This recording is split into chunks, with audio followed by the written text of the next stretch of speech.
বিসমিল্লাহির রহমানির রহিম। সম্মানিত দর্শক, নাস্তিক ব্যতীত আমরা বিশ্বের ৮০০ কোটি মানুষ কোনো না কোনো ধর্মকে বিশ্বাস করি।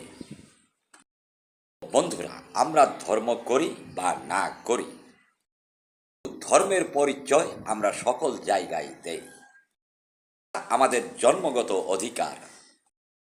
বন্ধুরা, আমরা অন্য ধর্মের লোককে হিংসা করে বিধর্মী বলি।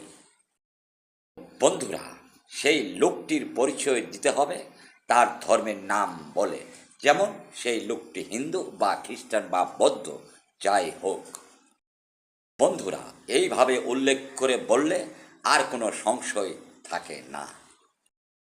বন্ধুরা, প্রকৃত বিধর্মী হলো যে ধর্মবিরোধী কাজ করে, সেই ব্যক্তি হলো বিধর্মী।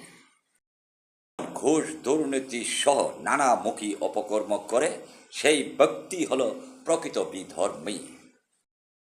বন্ধুরা, কোনো ধর্মই অপকর্মগুলি সমর্থন করে না। বন্ধুরা, যারা সৃষ্টিকর্তা বিশ্বনবী এবং ধর্মের নীতি মেনে নিষেধগুলি না মানে, সৃষ্টিকর্তার কথা উপেক্ষা করে উপরে উপরে লেবাস পরে নামাজ সহ ধর্মীয় কাজ করে ধোঁকা দিচ্ছে পরিবার, সমাজ, রাষ্ট্র এবং সৃষ্টিকর্তা বিশ্বনবী ধর্মের সঙ্গে ইয়ারকি করছে, ইয়ারকি ছাড়া আর কিছুই করতেছে না। বন্ধুরা, যারা সৃষ্টিকর্তার নিয়ম নীতি কিছু না মেনে লেবাস পরে ধার্মিকের অভিনয় করছেন, তারাই হলো বিধর্মীর চেয়ে বড় অপরাধী, বলেন শয়তানের চেয়ে বড় অপরাধী। সাহস করে সৃষ্টিকর্তার সামনে বলেছিল, আমি ওনাদের সেজদা করব না।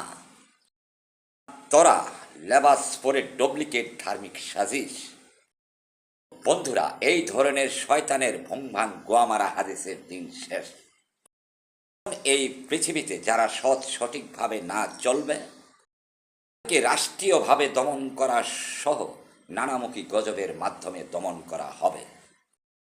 বন্ধুরা, এখনো সময় আছে, সৃষ্টিকর্তা বিশ্বনবী এবং ধর্মের রীতিনীতি মেনে জীবন যাপন করেন। বন্ধুরা, আমার দেশে ৯০% বেশি লোকই সৃষ্টিকর্তা বিশ্বনবীর নীতির মতো চলে না।